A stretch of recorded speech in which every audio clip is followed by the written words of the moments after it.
we have a 5-day camp in Trinidad. What would you say is the purpose of this camp, especially for the domestic-based players?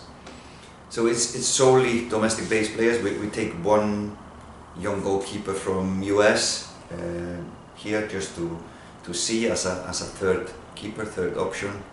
But mostly it's looking at the players that we haven't seen in action before. That is, for me, the main purpose. It's a fairly young squad we have, and probably would have had even a younger squad if the under-20 was not playing at the same time. And very unexperienced squad. I think 14 players are without a national team cap, so a lot of players will have their first national cap this week. But the main purpose, of course, is just to look at these players, see if they have potential to be a part of the squad now, in 2026 or in 2030, given that most of these guys are around 20 years old.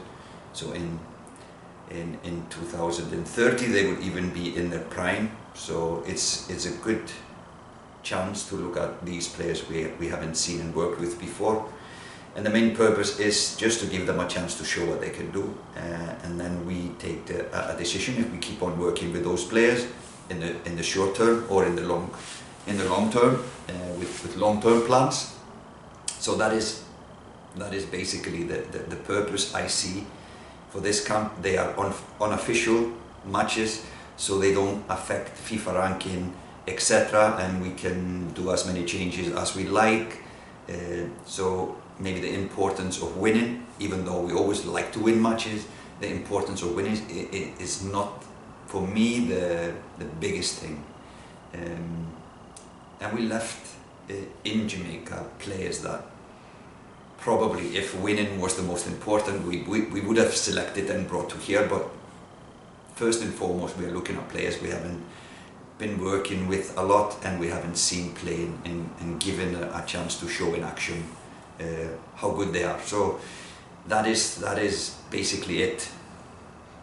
Okay, and coach, as you know, this will be the 4th time as a coach that you'll be facing Trinidad. What have you learned, and what has the staff told you about Trinidad as well? No, it's always competitive matches. I think all our matches, whether it's a friendly or if you can call a friendly playing against Trinidad, always been physical.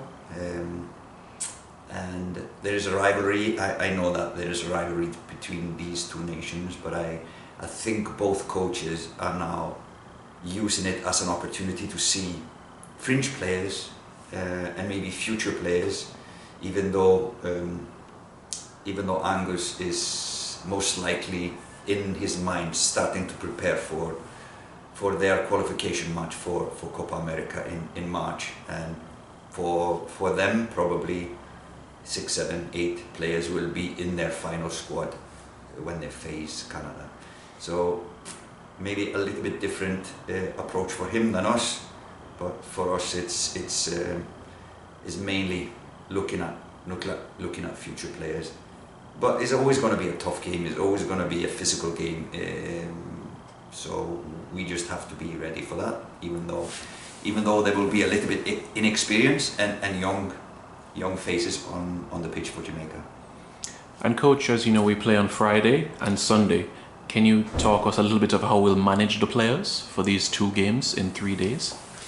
Yeah, our plan is to give all players close to 90 minutes, whether it will be 45 minutes, or 60-30 and 30-60, or some players will play maybe the whole match and then little or nothing in the second match.